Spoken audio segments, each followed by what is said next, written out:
Cuando se hizo el anuncio de la llegada de las vacunas, obviamente se habló en primer término de aquellos grupos de riesgo, aquellos grupos que iban a tener de alguna manera la prioridad en las inmunizaciones. Ya sabemos lo que es el sector salud y bueno, esa discusión que también se ha generado, ¿no, chicas?, en lo que tiene que ver con la posibilidad de una obligatoriedad o no en el área de la salud.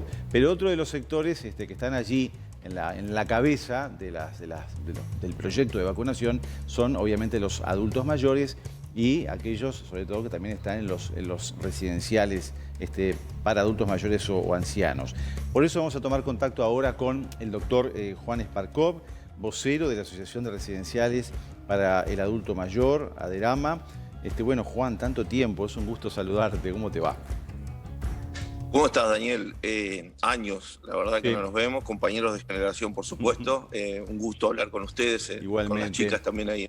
Igualmente. Juan, bueno, hablábamos entonces de este grupo de la sociedad, que obviamente está incluido dentro de lo que es el grupo poblacional de riesgo, y ya tienen de alguna manera una tarea encomendada, aquellos que dirigen los residenciales, y es el de empezar a hacer un censo, un censo poblacional en ese grupo de población, digo, bueno, justamente para conocer las características, también de alguna manera empezar a trabajar en ellos y en las familias la información adecuada de la importancia de la vacunación. Digo, ¿cómo se está trabajando en ese sentido? Porque los tiempos corren, estamos posiblemente a un mes del comienzo de la vacunación y hay bastante trabajo por delante.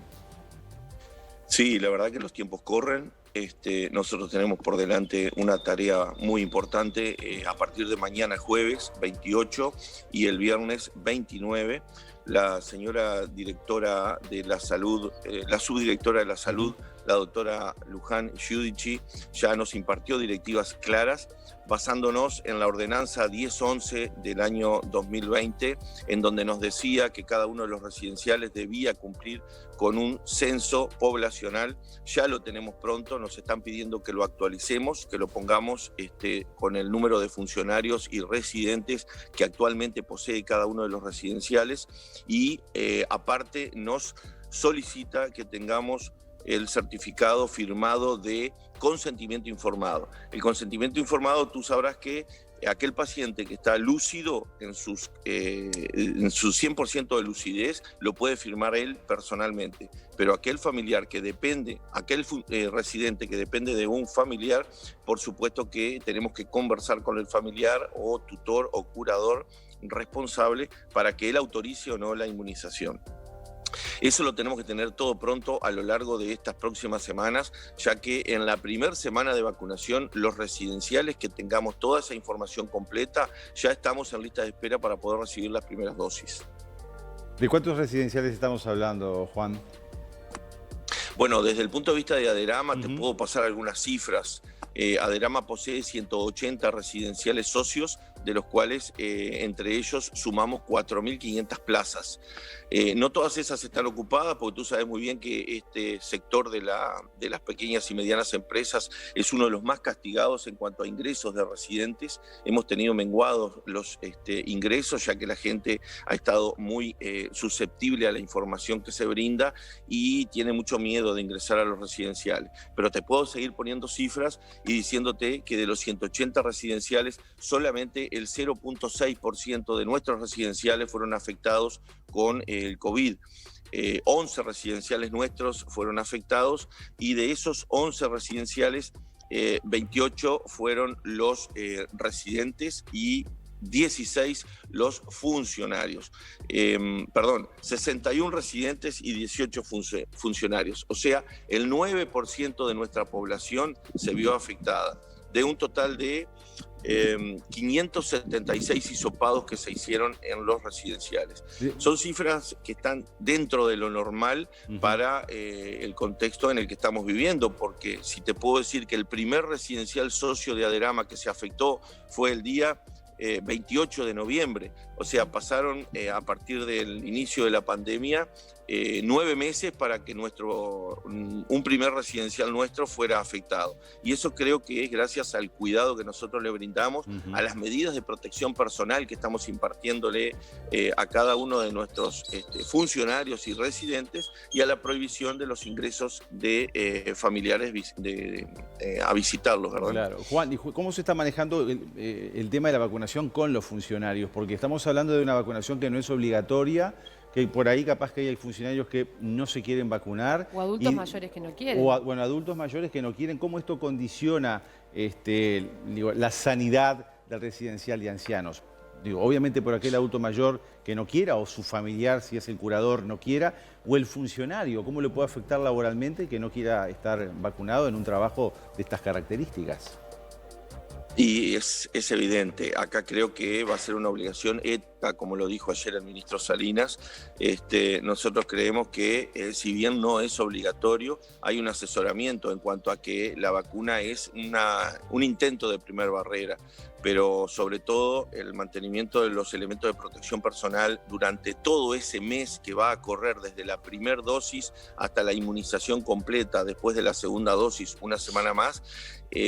Son medidas que tenemos que seguir tomando a rajatabla como hasta el momento, y no podemos en ningún caso obligar ni a funcionarios ni a residentes la vacunación. Es simplemente voluntario, con consentimiento informado, y yo creo que a conciencia un gran porcentaje de nuestra población, tanto residente como funcionario, lo va a hacer. El tema es que tampoco tenemos directivas claras del Ministerio de Salud Pública si se nos va a obligar o no a que un funcionario que esté trabajando en un residencial tenga o no la vacuna, como se puede sugerir también que tenga la de la hepatitis o el gripal todos los años. Eso no lo podemos saber. Por ahora no es obligatorio. No es obligatorio. ¿Tienen un número de cuánta gente ha manifestado la idea de vacunarse o que ha manifestado que no quiere vacunarse? ¿Hicieron todavía ese sondeo? No, todavía no. No lo tenemos al número. Eso es una decisión muy personal. Recién cuando avance un poco la vacunación vamos a saber, y capaz que podemos hacer sí una averiguación entre todos los residenciales que hayan obtenido cupo para vacunarse, pero son informaciones que todavía no la tenemos. Juan, ¿y vos qué harías si en tu residencial un funcionario te dice que no quiere vacunarse? Y absolutamente nada, le voy a pedir que extreme las medidas de cuidado, elementos de protección personal, tapabocas, máscara protectora, que la mayoría de los residenciales adheridos a ADERAMA utiliza los dos medios, máscara, tapabocas, sobre túnica y guantes. Es importantísimo cuando hay un paciente, sobre todo en un estado crítico, que es el más lábil en cuanto a poder captarse el virus y tener un desenlace que uno nunca espera, o que se apresure un desenlace. De hecho, nosotros hemos tenido 3 fallecidos nada más, 2 de ellos cercano al relacionamiento con el COVID y uno que ya estaba en una situación crítica y tuvo COVID positivo también. O sea que no podemos saber si fue el COVID el que apresuró el desenlace o directamente fue la enfermedad de fondo, pero tenemos 3 fallecidos dentro de los 180 residenciales. Juan, adelantándonos un poco a lo que va a pasar ahora dentro de unas semanas cuando comience la vacunación, sabemos que la vacuna puede traer algún efecto secundario, malestar, fiebre. ¿Se está pensando algún plan de contingencia, de asistencia en salud? Porque va a ser una vacunación bastante masiva o generalizada en muchos ancianitos y muchas personas mayores. ¿Cómo se va a planificar eso? No se olviden que nosotros estamos trabajando con adultos mayores que están en un límite en donde son vulnerables al mínimo contagio. De hecho, en este invierno han bajado muchísimo los contagios de gripe normal, estacional, pero seguimos teniendo otras enfermedades o otras patologías de fondo que, bueno, el curso de la enfermedad y la edad así lo están mostrando. Dentro de la cronicidad de una enfermedad no podemos discernir bien si va a ser o no provocado por la vacuna, y va a ser difícil determinarlo en ese momento. No queremos crear falsos fantasmas ni nada por el estilo, de acuerdo a toda la información que nos está viniendo del exterior. Es importantísimo saberla, es importantísimo tenerla, pero no sé si se aplica directamente a lo que nos va a pasar. De hecho, el tema de habernos designado a nosotros como uno de los candidatos para inocular con la vacuna de Pfizer hace que estemos todos leyendo determinada literatura que tenemos en plaza o que nos ha llegado hasta el momento para poder saber a ciencia cierta cuáles son los efectos secundarios de la vacuna. Ahora, relacionados o no a la vacuna, no lo vamos a saber hasta llegado el momento. Y creo yo que no va a variar mucho en cuanto a lo que hoy por hoy estamos con patologías crónicas de los adultos. Claro. Creo. Preocupa No mucho es seguro. la cantidad de residenciales que no están en la órbita del Ministerio de Salud Pública, que tampoco están en la órbita de ADERAMA. ¿Qué se hace con esos centros que tienen muchos de ellos una gran cantidad de adultos mayores viviendo allí, muchos en condiciones realmente vulneradas? ¿Cómo se trabaja en ese sentido? Bueno, el tema es que justamente esos son los que escapan a las estadísticas, son los residenciales que realmente no están dentro del contexto legal que podemos nosotros manejar. De hecho, si te estoy diciendo que el primer caso positivo dentro de un residencial adherido a ADERAMA fue el 28 de noviembre, quiere decir que durante esos 9 meses todo lo que sucedió antes ocurrió en residenciales que no son socios de ADERAMA, y ahí fue donde justamente salieron aquellas noticias de la violación de los derechos humanos en algunos adultos mayores. Creo que fue en abril el primer caso y ya en mayo los primeros fallecimientos. O sea que creo que el personal del Ministerio de Salud Pública tiene que estar con la concentración dedicada hacia esos residenciales y no tanto hacia nosotros que estamos cumpliendo con todas las directivas. Lamentablemente no tenemos información de lo que pueda estar pasando fuera de nuestro contexto gremial, por así decirlo, o grupal. Pero es una población de mucho riesgo. Nosotros, si bien tenemos residenciales en todo el país, esta estadística está basada también en los residenciales del interior que no han tenido casos algunos, la mayoría no ha tenido casos, pero sabemos que todos están cuidándose de la misma manera. Difícilmente podamos saber el resto, que ni siquiera una placa en la puerta tiene diciendo que es un residencial en algunos casos. Claro. Y ahí de alguna manera va a pesar aquellos que tengan, ¿no?, la preocupación del familiar, que bueno, que capaz que por temas económicos o vaya a saber que lo puso en ese lugar no habilitado, y bueno, por ahí tienen esa chispa de preocupación de decir, bueno, qué es lo que va a pasar con esos lugares ante la falta de una inmunización adecuada. La vacunación de los adultos mayores en estos casos, para los hogares que están habilitados, va a ser de alguna manera un consenso entre el director técnico del hogar, el médico personal del anciano y la familia, ¿no? En principio, cuando el paciente o el residente es lúcido, el consenso va a ser entre su médico de cabecera, que lo puede asesorar, y el director técnico, que es el que más conoce a los residentes porque los ve día a día y más veces en la semana que cualquier otro médico. Y en el caso de los no lúcidos, que son los que tienen que autorizar los familiares, muchas veces se hace difícil en el momento en que son más de uno los hijos o muchos opinando con respecto a la salud de su familiar. Entonces eso probablemente es lo que nos pueda llevar un poco más de tiempo. Pero te puedo decir que hay 2 o 3 residenciales que ya cumplieron con todo, ya tienen todo el listado de residentes que se van a vacunar y de funcionarios, y ya tienen el consentimiento informado del 100% de la población también. Y eso habla a las claras de la organización que estamos llevando adelante. Y en esos casos, por ejemplo, ¿a cuánto asciende el porcentaje de afirmativos pro vacuna?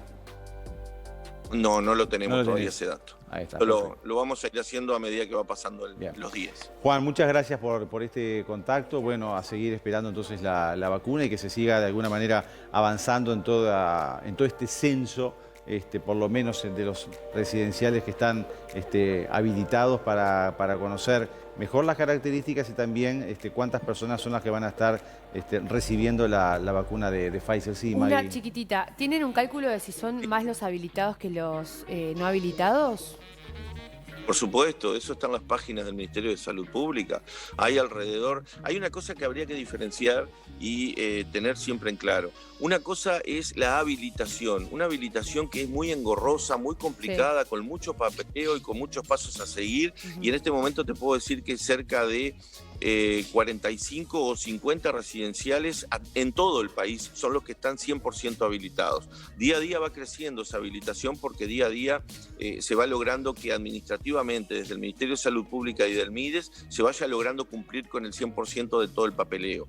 Ahora, 400 o 500 residenciales y probablemente cerca de 600 son los que están en un registro único de residenciales, o sea, un listado en donde se identifica al propietario del residencial y al director técnico, que siempre debe ser médico, por eso el decreto 356/16 lo obliga, y de esos 600 residenciales son los que van camino a la habilitación, de un contexto general de 1.500 residenciales a nivel de todo el país, 45.000 personas relacionadas a los residenciales de adultos mayores. Esas son cifras que realmente asustan porque no hemos llegado ni siquiera al 30% de residenciales registrados recién, y de ellos el 11 o 12% son los que están habilitados. Cuando tú haces referencia, que digo, la verdad que la cifra sí asusta, ¿no? Cuando hablas de casi 600 residenciales que están en vías de habilitación, en ese sentido, ¿se ha logrado cierta flexibilización en los requerimientos para la habilitación? Porque era uno de los cuestionamientos que existía desde hace tiempo, ¿no? Como que había cosas que eran muy estrictas a la hora de determinar una posibilidad de habilitación. ¿En qué se está con eso? Lo más difícil que tenemos hasta ahora es la habilitación final de bomberos, ya que las superficies físicas o edilicias de cada uno de los residenciales amerita entrar en diferentes categorías de habilitaciones de bomberos. Lo más engorroso, lo más caro, porque esos son costos muy altos, que nos exigen, por ejemplo, detectores de humo centralizados, que son digitalizados y en cada una de las habitaciones, que eso, por supuesto, vale mucho dinero, que nosotros no le encontramos mucho sentido porque nosotros tenemos personal las 24 horas del día, personal que durante la noche el residente está durmiendo, o sea que está siempre despierto, vigilándolo el funcionario y puede detectar en cualquier momento un foco ígneo y no hay manipulación de fuego ninguno, o sea, eso también hay que ser un poco elástico al respecto. Y por otro lado, la parte de salud pública, la parte del MIDES, si bien es un poco engorrosa en cuanto al papeleo, no es tan difícil. Difícil es poder lograr que todos los funcionarios tengan la vacunación al día, por ejemplo, el carnet de salud al día. Muy difícil es por la alta rotación del personal que tenemos. Tenemos un 10 a 20% de funcionarios permanentemente en rotación. Quiere decir que hoy están en un residencial, mañana están en otro, y difícilmente podemos tener una plantilla fija de trabajo que diga, bueno, aquel trámite que inició el Ministerio de Salud Pública está tal cual como hace 1 año y medio o 2 años, que es lo que más o menos lleva el seguimiento que se complica. Todo el seguimiento. Bueno, doctor Juan Esparcov, entonces vocero de ADERAMA, gracias por este contacto, un gusto haber hablado contigo y bueno, a seguir avanzando entonces en toda esta previa de la vacunación de nuestros adultos mayores. Gracias. Gracias y a las órdenes. Que pasen bien. Gracias.